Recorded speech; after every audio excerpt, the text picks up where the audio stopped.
Good afternoon, everyone. We have a couple of guests today. Run a show.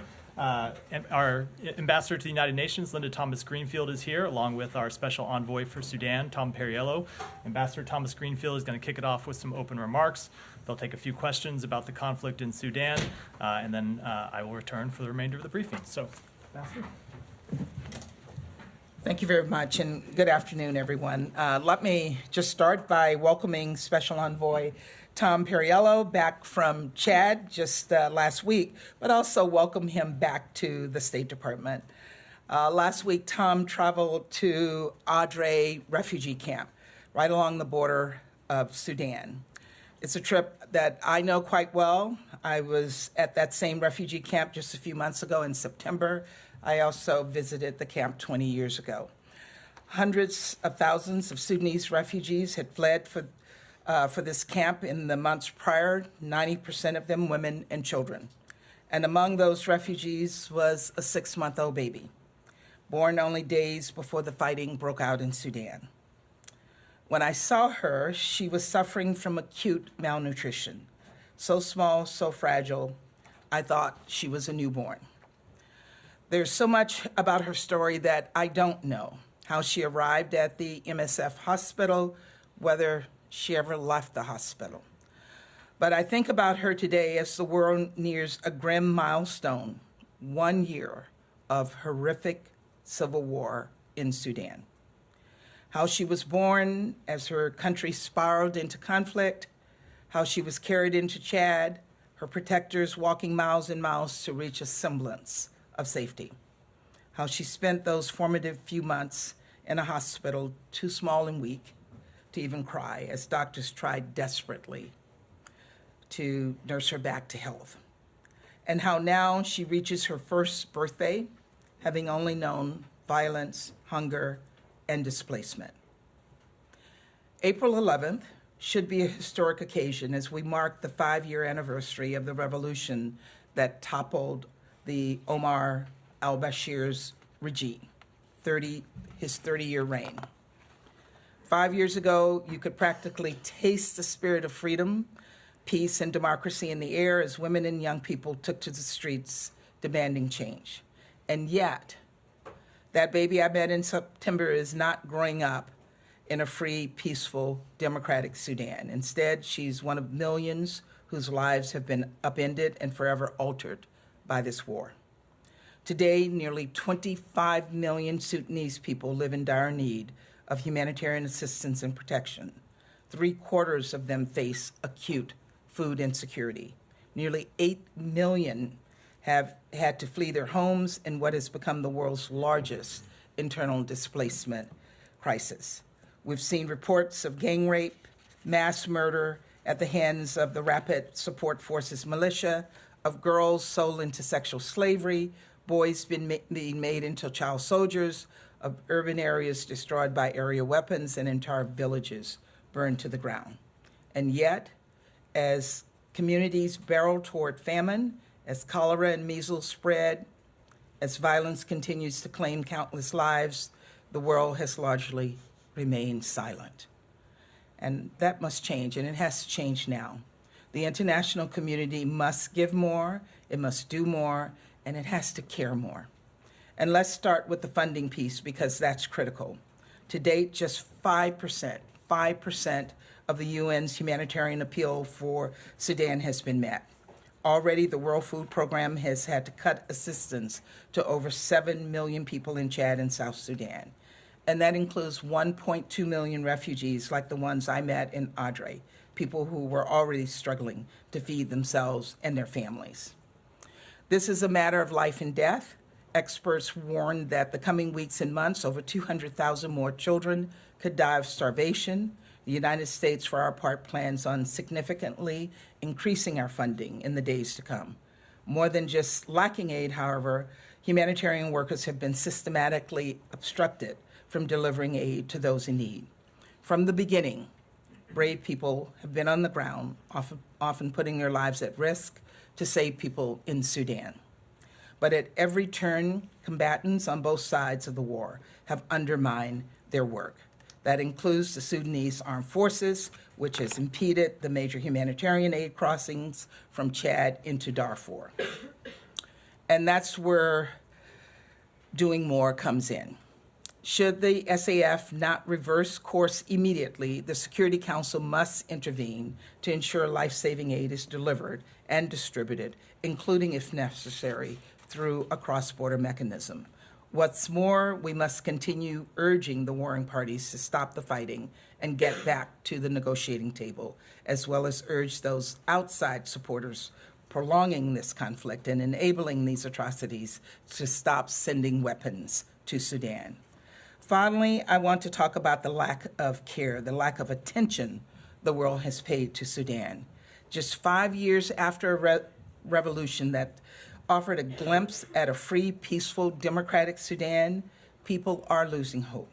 Aid workers have begun calling this conflict the forgotten war. Sudanese children are asking why the world has forgotten them. And let's be clear, I don't believe the dearth of attention is because people are ignorant or unfeeling. In fact, I believe it's the opposite. I believe it's because there are so many terrible crises, so much violence and pain, that people don't quite know which way to turn. And this is where I need the help of all of you, the members of the press, who join me in this briefing. As we mark 1 year of this conflict, please don't let it go uncovered. Don't let stories like the ones I heard in Chad go unheard. Don't let perpetrators of this horrific violence go unexposed, from the generals who started the war to the backers who continue to fuel it. Don't let the feeling that we've forgotten Sudan become a reality, because we need to reignite that spirit of revolution, the hope and promise that characterized this day 5 years ago. I'm counting on you, and the people of Sudan are counting on you as well. So thank you, and Special Envoy Perriello and I will now take a few questions. Matt, do you have anything? I don't really have any. Sean? Sure. Thanks, Ambassador and Special One. Could I ask you two things? Tom, you said before that you're hopeful with the end of Ramadan that the talks could resume. Do you think that that's on the cards now? Do you see an interest, a strategic decision by both sides to resume talks? And Ambassador, you mentioned a cross-border mechanism. I know you've spoken about that before. How close do you think we are to that becoming reality? Do you see that as realistically something that the Security Council, with the vetoes there, can push through? You want to go first? We do sense a great deal of urgency to resume talks, and in fact, talks are already ongoing in the sense that we're negotiating every day and trying to align key actors inside and outside with a plan that would end this war. We appreciate that Saudi Arabia is committed to hosting a new round of talks and that those will be inclusive talks. We hope that will be a date that we can be able to announce soon and build momentum coming out of the gatherings in Paris. And start to have a sense of when that date will be. But in the meantime, we are not waiting to continue to try to put pressure on the parties to come to the table. And we do think that there are some signs, while many, many signs point to the war getting even worse. In some ways, it's gotten so bad and it's starting to have such regional implications that it's also increased, I think, some of the diplomatic appetite to try to find an end to this war. And we're going to try to use every lever we have to build that into enough political momentum and political will to end this war. Look, on the cross-border concept, we know that it is a concept that can work. It worked in Syria. We hope we don't have to go there. We hope we don't have to push for a resolution to go there. And for that reason, we're engaging very actively with the SAF as well as the RSF as other parties on the ground to see how we can work with all of them to facilitate getting needed humanitarian assistance into these areas that is so desperately needed. But if we're not able to work with them, if we're not able to get their cooperation, then we have to find another way. We can't sit back and not look for other opportunities to to get humanitarian assistance to people who are in desperate need. Michelle Kelman, back. Hi, thanks for taking my question. You talked about other countries fueling the conflict. I wonder if you can name them. What are you telling them? Because I think some of them are U.S. partners. Yeah, and what more can the U.S. do to put pressure on the political players in terms of sanctions? With all of the countries who have been identified as possibly fueling this conflict, we have had direct conversations with every single one of them to press them to cease their support and fueling of this war. They've been named in the press. We've seen the Emiratis be named in the press. We've seen Egypt be named in the press. There are others who have been identified in the press as well. And with all of them, we have constant engagements. And I know that Tom has had those engagements as well. Thank you. Just to elaborate a little bit more on that, to what extent is the UAE, can you talk about them helping the RSF and refusing to listen to US messages to stop its weapons shipments? Can you speak about that at all? I think we've been making very clear to all partners across the region that escalating the war at this time is something that is going to not only have increasing humanitarian costs, but actually risks destabilization of the entire region. We see a conflict that in some ways has been between two sides that shows signs of being increasingly factionalized in ways that brings in some of the tribal militias that have stayed neutral. It affects the ability of some of the neighboring countries that have tried to be constructive and not get more involved to get pulled in. And right now is a time that every arms shipment, every bit fueling this conflict is something that pushes us closer to not only famine, but to a failed state. And the flip side is this is a situation in which everyone in the region can benefit from a peaceful and stable Sudan. The Sudanese people are extremely clear about what they want. They want to return to the constitutional transition begun with great courage just a few years ago. They want to see a unified professional military that is accountable to the people. They want to see not a return of extremists and former corrupt officials. And they want that full humanitarian access. And I think they're going to be looking across the region at who stood with the Sudanese people at this time of great crisis and who was pouring fuel on the fire. And those consequences for those that are making the situation worse need to increase. And I think we are seeing, particularly around this anniversary on the 15th, that finally some attention is being paid to this issue.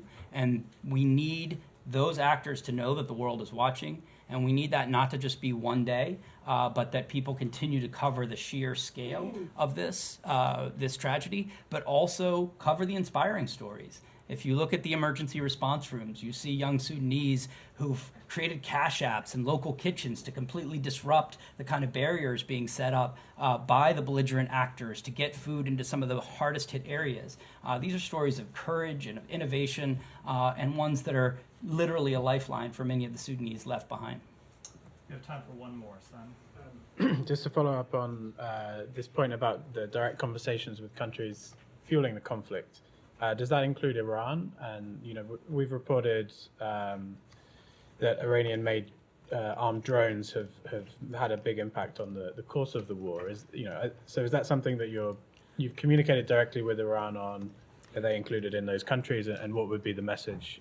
We've had numerous discussions with countries in the region, and in those discussions with countries in the region, we've encouraged them to encourage other countries like Iran not to engage. I won't get into what discussions we may or may not have had with Iran, but in our discussions with other countries in the region, we've also asked for their assistance in pressing each other as well as others to stop fueling this war. And the one thing I would just add on that is I think this speaks to the idea that for people in the region, there are many, many reasons to become pro-peace right now. The continuation of this conflict and the introduction of additional actors and additional negative elements only takes the situation into a more destabilizing direction, in addition to the human costs of this. And we think it's very important for people to notice those trend lines and see that this is an opportunity and a moment to switch from either not paying attention or playing a not constructive role to realizing we all benefit, everyone in the region will benefit from finding a path to peace. Thank you. Thank you. both. Okay, thank you. Ambassador.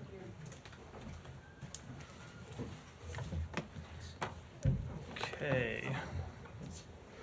So before we get to questions, I have just a couple of opening comments about the situation in the Middle East. We continue to be concerned about the risk of escalation in the Middle East, something we have been working to mitigate and contain since the attacks of October 7th, and specifically about the threats made in recent days by Iran against the state of Israel and the Israeli people. You saw the president make clear yesterday that we stand in strong support of Israel's security against these threats.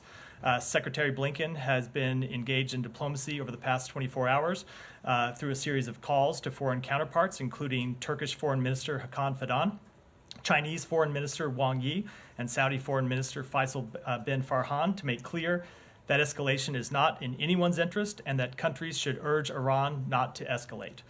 We have also engaged with European allies and partners over the past few days and urged them as well to send a clear message to Iran that escalation is not in Iran's interest, it's not in the region's interest, and it's not in the world's interest. Separately, the Secretary spoke yesterday to Israeli Defense Minister Yoav Gallant to reiterate our strong support for Israel against these threats. On that call, the Secretary also emphasized the importance of Israel meeting the commitments that Prime Minister Netanyahu made to President Biden last week to improve the delivery of humanitarian assistance into Gaza and to put in place enhanced deconfliction and coordination measures. Our teams, including our Special Envoy for Middle East Humanitarian Issues, David Satterfield, have been meeting with Israeli, UN, and private relief organizations this week to push forward on all of those fronts. And while we have seen progress, it is critical that that initial progress continue and that it be sustained. And that is the message we have been delivering consistently to the government of Israel. And with that, Matt. Right. Thanks, Matt.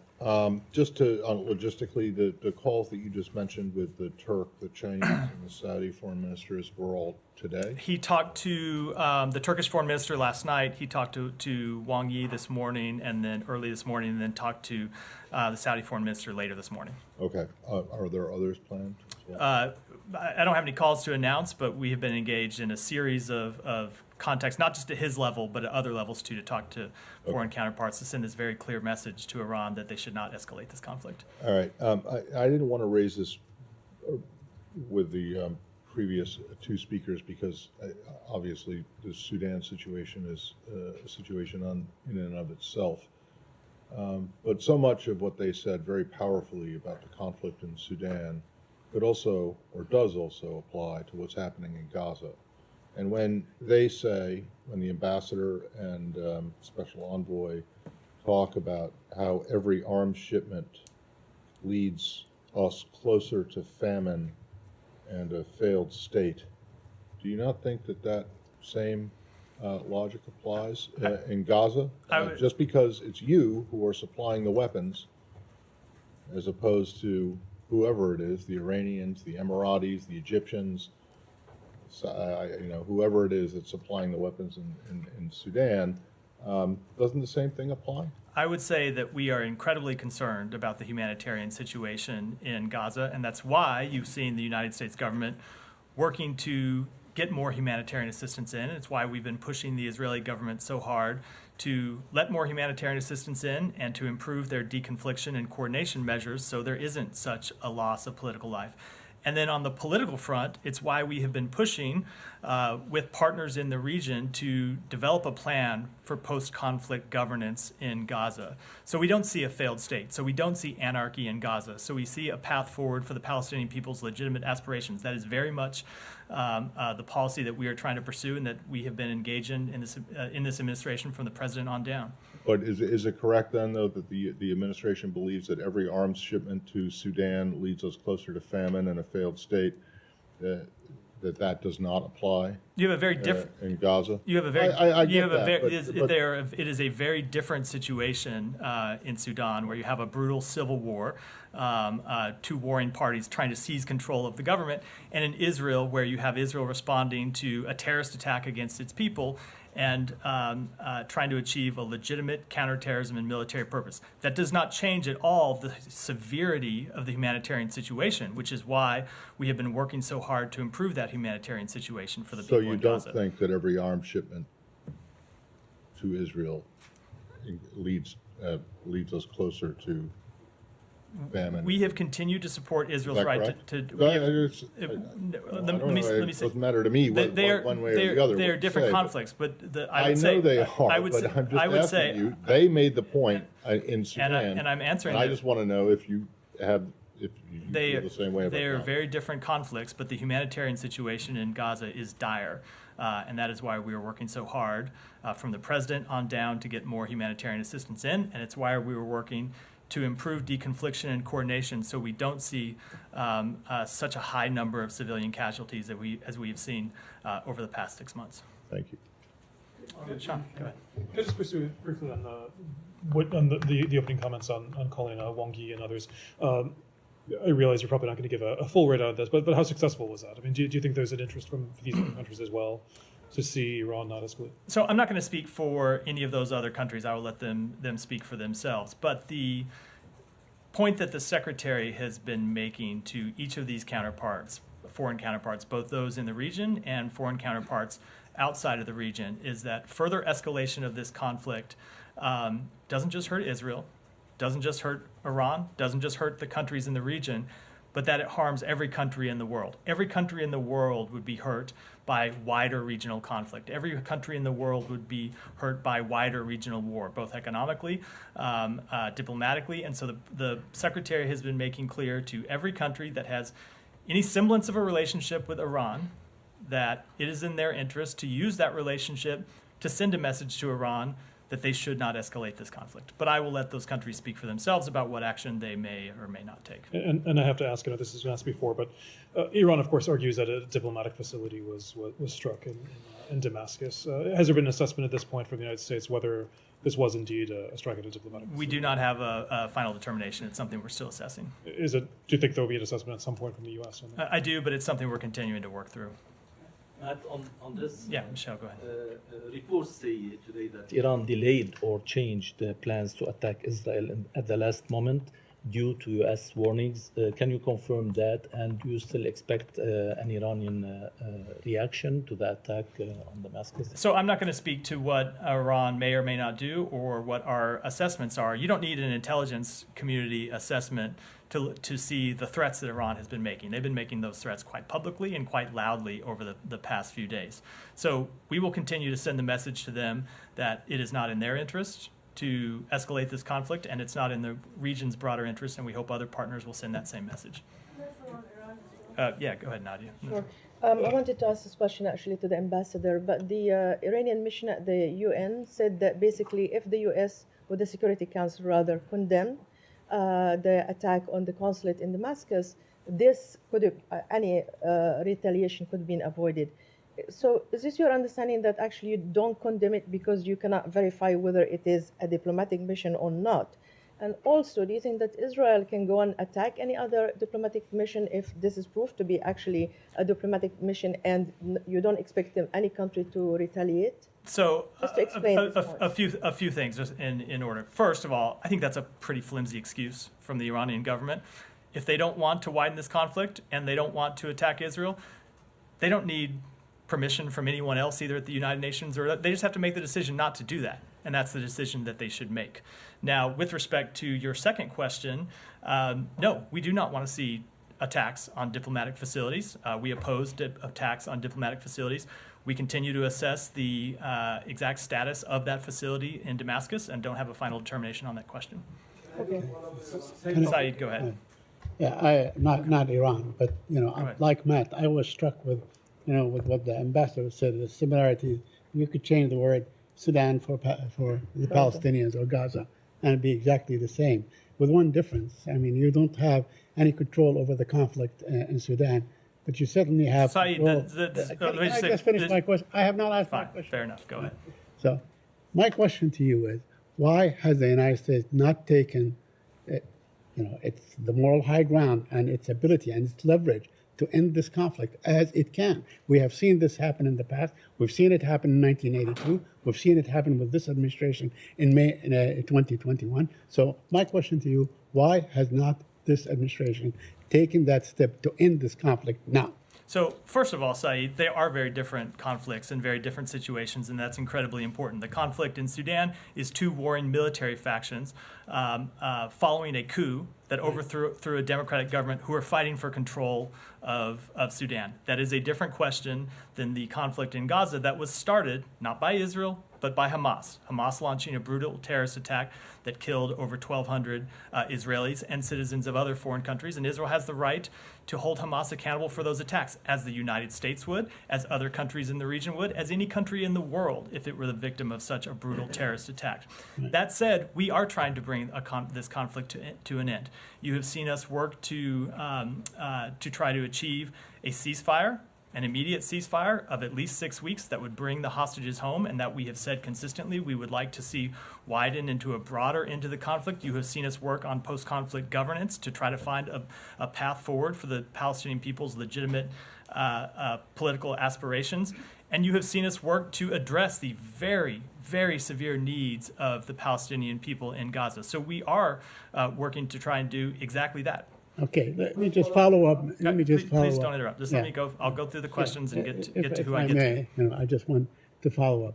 I mean, you talked about Palestinian legitimate aspirations and so on, but insisting that this conflict began on October 7 does not recognize that, does it?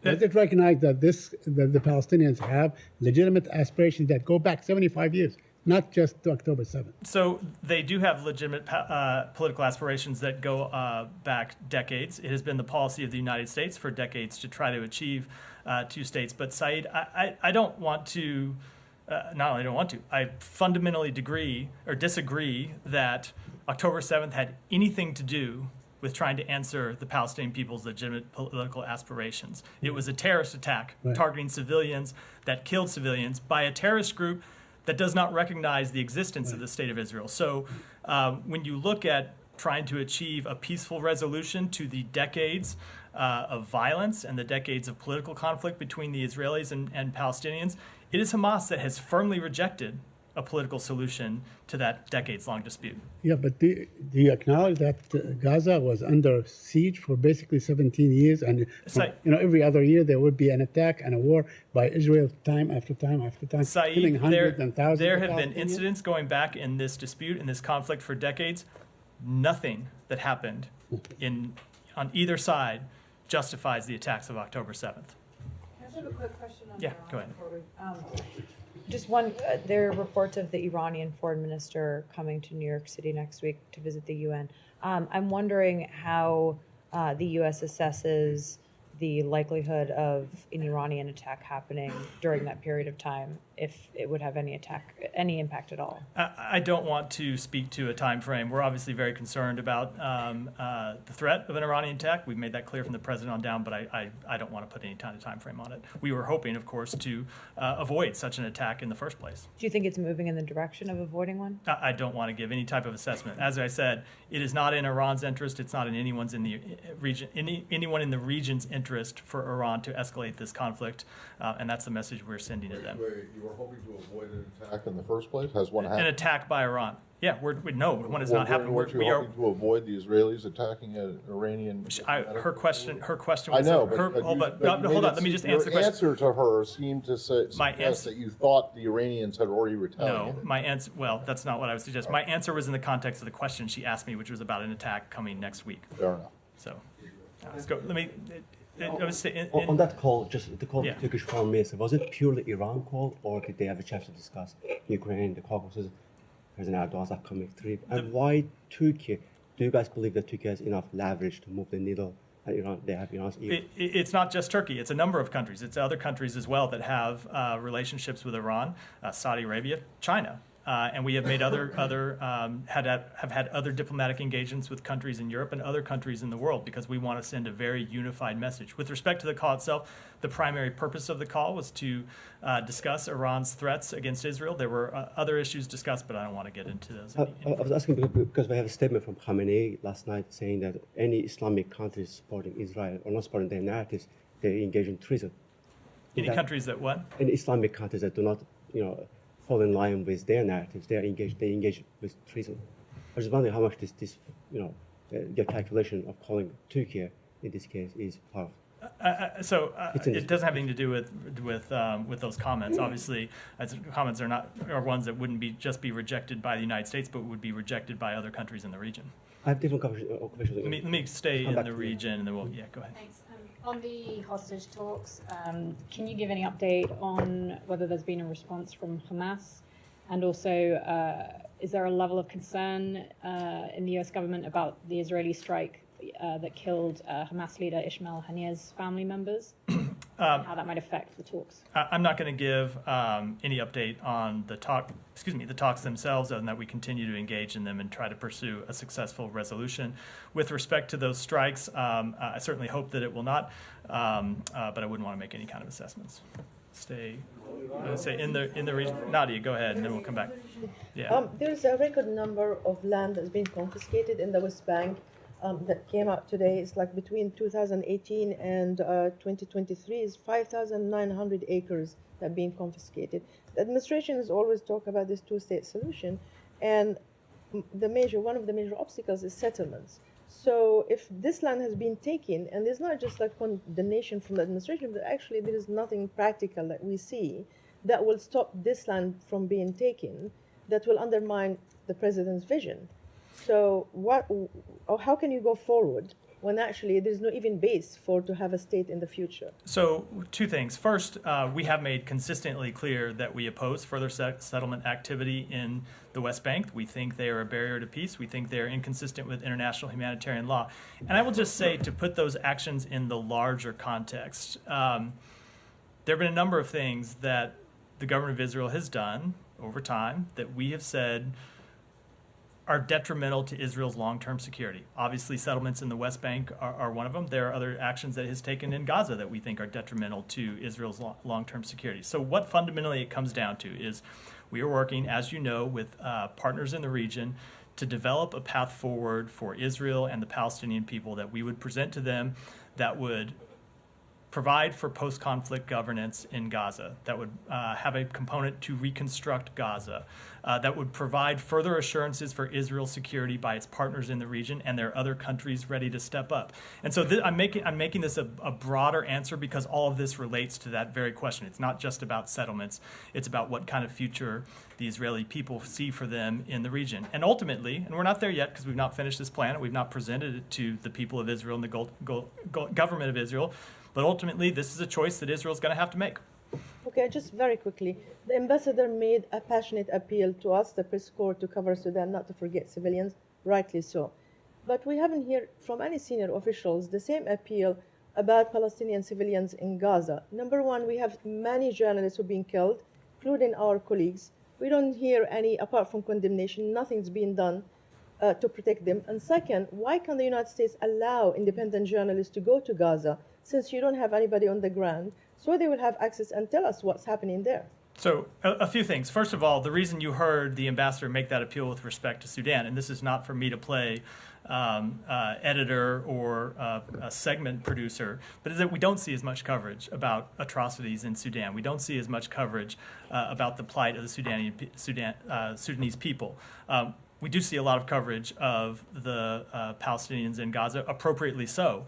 But I think her point was that we would welcome seeing coverage of this very difficult conflict that we are trying to resolve in Sudan. When it comes to journalists in Gaza, we have made clear on a number of occasions that we want to see journalists protected, and the coordination and deconfliction measures that we have been pushing the government of Israel on so hard, that the president pushed the government of Israel on in his call on Friday, would ultimately help with journalism and make it safer for journalists to operate inside Gaza. And I will just make it very clear that we have pressed the government of Israel directly to allow journalists to go into Gaza. It's not something that we control, but we have made clear that we all benefit from seeing what's happening on the ground, that we know what's happening there, not because we have U.S. Officials there, and many other countries don't have officials there, but because they're journalists who are putting their lives on the line to bring us those stories. And we've made clear to the government of Israel that we think they ought to let more journalists in. Yeah, go ahead, and then I'll come to you, and then we'll start taking other ones. I'm going to come to you, Janie, but I doubt it's an Israel question, so that's why I'm moving around the room first. You may surprise me, so I'll just go ahead. Thank you, Matt. America has a number of allies. What message do they receive when America harangues one of its closest allies, Israel, and their democratically elected leader, Benjamin Netanyahu, in a follow-up? I think the message they should see is that we want Israel to live up to its values, that we want to see Israel live up to the same standards that we expect every country in the world, including ourselves, to live up to. Thank you. Benjamin Netanyahu is the longest-serving prime minister in Israel's history. Clearly, the majority of Israelis agree with his policies, since the majority of voters keep re-electing him. How does this mesh with what President Biden seems to be calling for, which is essentially a rejection of Israeli democracy? So first, I think that is a vast conflation of two very different things. So it is up to the Israeli people to choose their leaders. We strongly support their right to choose their leaders, as we do for the people of every country in the world. But we are going to engage with the governments that they choose to talk with them about what we think are the policies that are in our interest, what are the policies that are in their interest.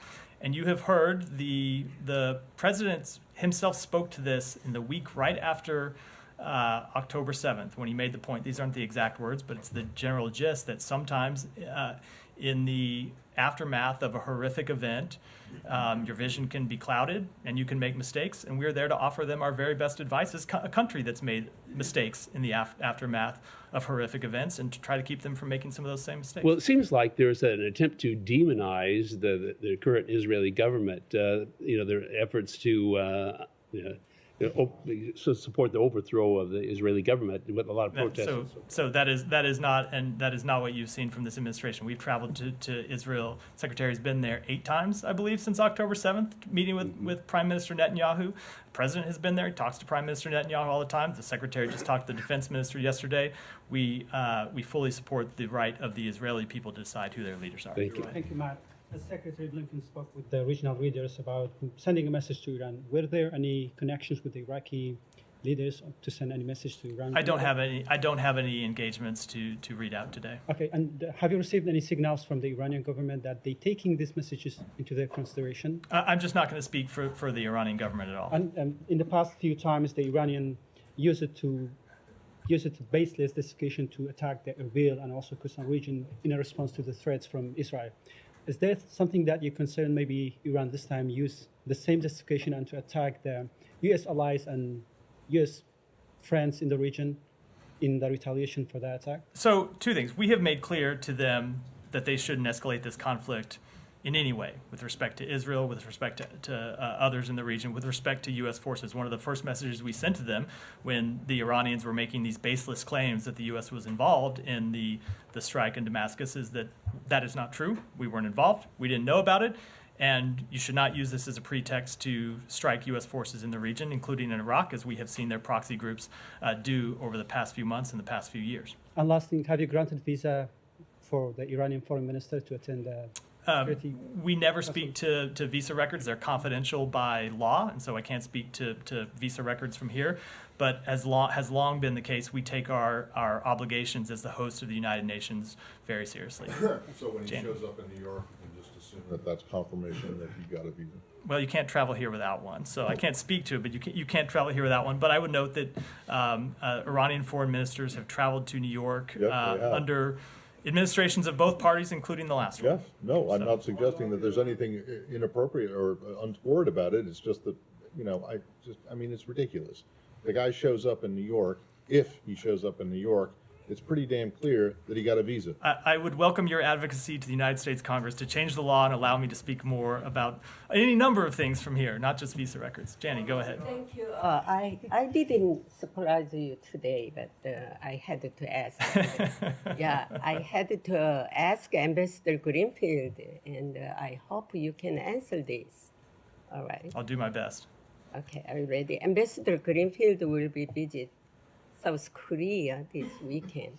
What agenda will she discuss with South Korea? Also, she will visit to Panmunjom this time.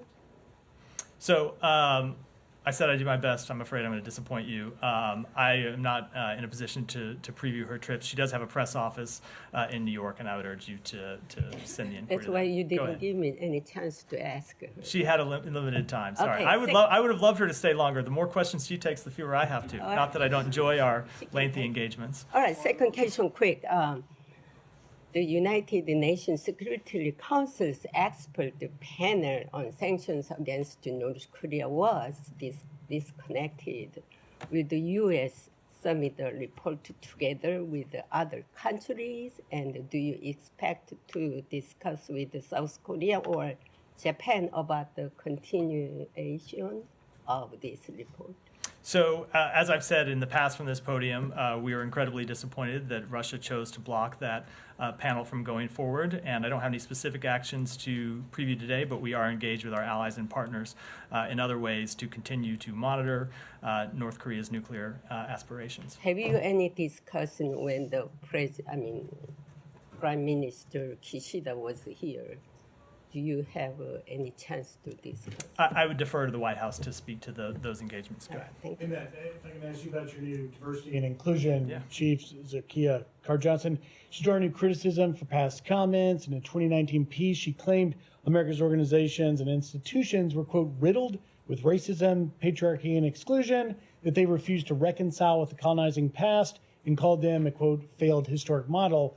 Do you find those comments problematic? So I would say that, first of all, our new Chief Diversity and Inclusion Officer, Zakia Carr-Johnson, is one of the most qualified experts in this field. She has 20 years of experience working to expand diversity, and it's something that we see as important here at the State Department, that the Secretary has put a premium on, because he believes that when our workforce looks like America and reflects the full diversity of America, our workforce is stronger, and our ability to protect America's national security is improved and enhanced. And that's why he selected her to do this incredibly important job. Second of all, with respect to her quote, I have seen that people have used excerpts, have not used the full context of it, but I would say a lot of this criticism seems to be from individuals. I saw former officials tweeting about this. Secretary Pompeo took the hardest. Certain former officials who don't seem to, for whatever reason, to support our work to expand diversity inside the State Department. And that's just where we have an honest disagreement, where we think that's work that we ought to do, and we ought to hire experts who have experience in doing that, and that's what we're going to continue to do. And I think we're just going to have to disagree with some of those critics. Can I just lastly read you? Secretary Pompeo obviously worked here in the building, said, quote, the State Department should be staffed by individuals who love America and believe in our core principles, not ideologues who think that America represents a failed historic model. Well, apparently he believes there are different ways to love America, because one of the ways we believe you can best love America is to love its full diversity and build a workforce that reflects that full diversity. Thank you. Come to you next. Alex, sorry. Okay, thank you much. Sorry. I should not mumble my... No, that's not much. Decision Ukraine, if I may, going back to last night's strikes, which Ukraine believes that was designed to maximize attacks on infrastructure. What was your reaction, and what is your take of the state of play on the battlefield? And do you still believe that Ukraine doesn't have a right to retaliate? So we have seen Russia, unfortunately, continue to attack Ukraine's energy infrastructure. That's something they've done not just overnight, but over the past couple of years. And I would say for us, it comes back to the need for Congress to fully fund, fully pass the president's supplemental request. And it goes directly to this question you asked me about the situation on the battlefield, where we have seen Ukrainian armed forces having to ration artillery shells, having to ration ammunition, and of course that has an effect on their ability to fight the war and an effect on their ability to repel Russian troops, and it's why it is so urgent for Congress to act. But is there any active restrictions on Ukraine imposed from the U.S., by the U.S., to prevent them from retaliating this obvious step to take it back to Russia.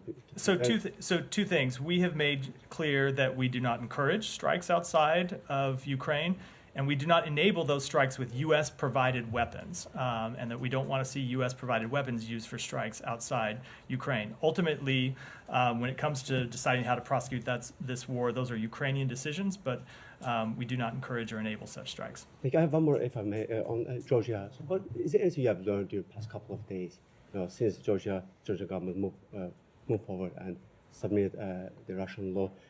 Just curious, like, what do you made it clear that this is taking Georgia away from European path. Do you witness democratic backsliding in Georgia? Is that your analysis? I don't want to make any broader assessment than the assessment I made the other day that pertains to this specific law that we believe would harm civil society organizations working to improve the lives of Georgian citizens and would derail Georgia from its European path. It's still draft legislation, and I'll leave it at that. Has anyone from this? Let me move on just because we're running short of time. Michelle. Do you have any comments on the release of more than 1,500 prisoners? We did see that step by the government of Bahrain. We welcome very much the decision by the King to pardon over 1,500 prisoners, along with the government's announcement April 9th that they will work to help the recently released find employment. Thank you. Yeah. Go. Oh, Sean, I'm sorry. Go ahead, and I'll come back. This time I promise I'll come back. In meeting alongside President Biden with President Kishida, did the pending deal between U.S. Steel and Nippon Steel come up?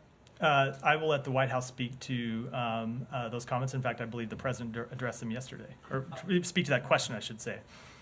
And on Wednesday, President Xi held a meeting with President Taiwan Ma, who supports closer ties with China. Does the department have any reaction to this meeting? No, I do not. Sean.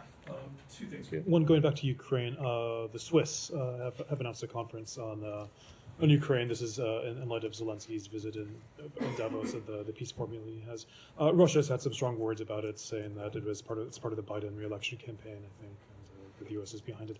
Does the U.S. have any comment on this, on whether the U.S. will participate, whether it sees utility in the conference? So I don't speak to campaign matters, but that doesn't show a lot of confidence in the Swiss government's ability to conduct their own foreign policy matters. I would say, obviously, that is an absurd allegation by the Russian government. I can't preview. I believe that conference is still several weeks away. I can't preview what the U.S. participation would be.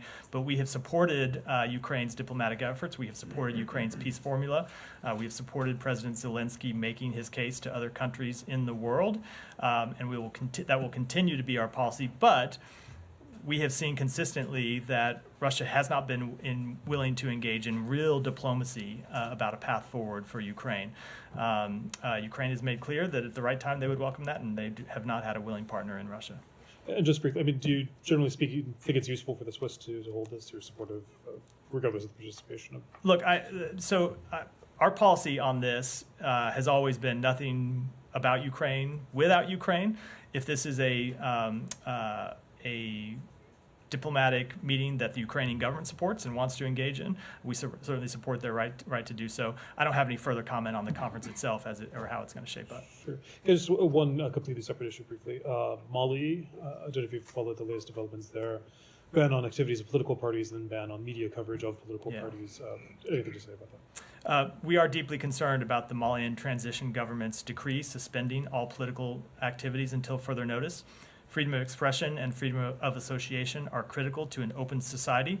The transition government has already made a decision not to hold an election in February 2024 to return to a civilian-led democratic government, despite the commitment that it made publicly in 2022 to do so.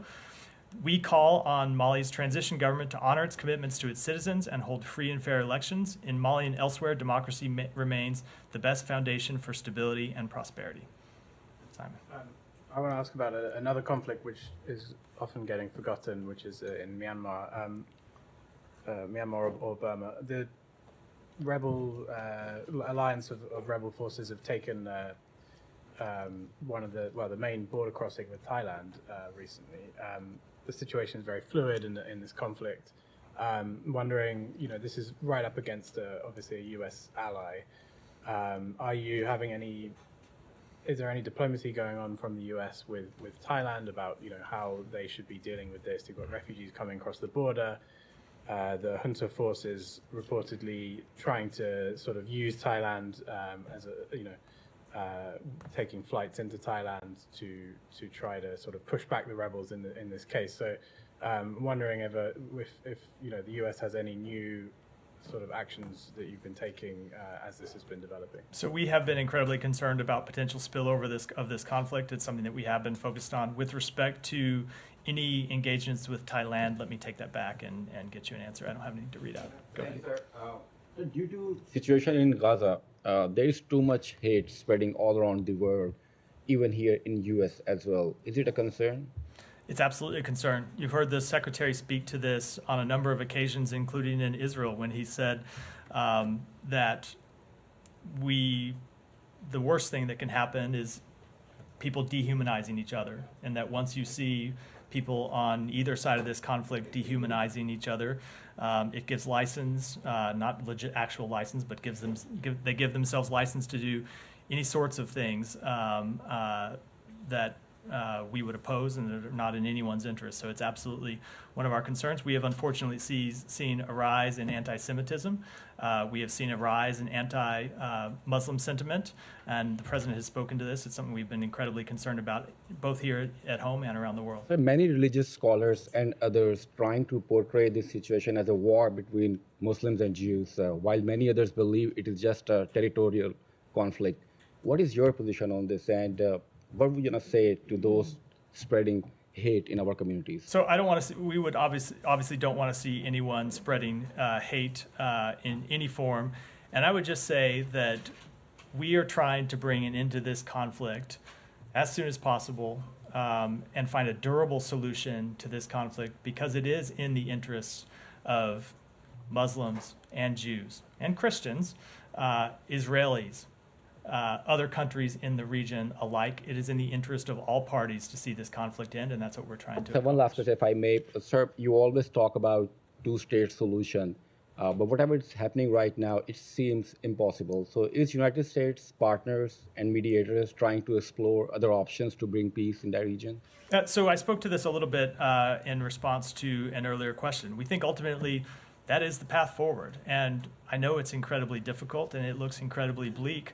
But it is our assessment that at the end of this conflict, it is going to end, that if there is not a path forward, Israel is going to be back with the same security risks it has had since before October 7th. It is going to be in the same position with respect to a lack of relationships with all of its neighbors. And it is in Israel's broader security interests to find a path forward for reconciliation with the Palestinian people, as difficult as that seems. And so that's why we're going to continue to pursue it. Go ahead. Thank you very much, Matt. Just three questions. One is, come on, it's my sixth briefing. Three questions is not too bad. Just go ahead. So with regard to Iran, please correct me if I'm wrong, that this administration has basically made Iran more stronger in these past few years, till now, this threat thing that has started.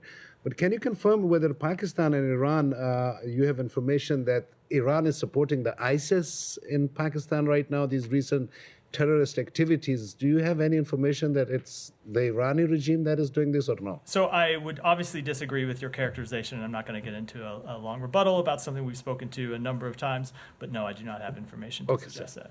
My second question is about ex-Prime Minister of Pakistan, Shahid Khaqan Abbasi, who was Prime Minister from this ruling party, where Shehbaz Sharif is Prime Minister. He said himself just last week that this current regime has stolen the mandate. Basically, Shehbaz Sharif should not be a Prime Minister of Pakistan. Do you agree with him or that? Ultimately, as you've heard me say once or twice from this podium, decisions about the Pakistani government are for the Pakistani people to make. Just last one. A few days ago, U.S. officials from Islamabad embassy went to meet this gentleman named Zahir Jafar, who was convicted on murdering his wife. He's a U.S. citizen. He's on a death row now. The U.S. official went to a Diyala jail to meet him. Just a few blocks down, there was Imran Khan in jail as well. Thousands of Pakistani Americans have asked to go and meet him as well. Why is the U.S. not going to meet the guy in jail? I would defer to our embassy in Pakistan to answer that question. Go ahead, Shannon. I'll come to you next, Ryan.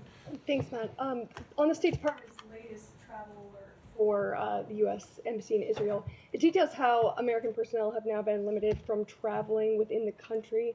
It says it's been done out of a, quote, abundance of caution.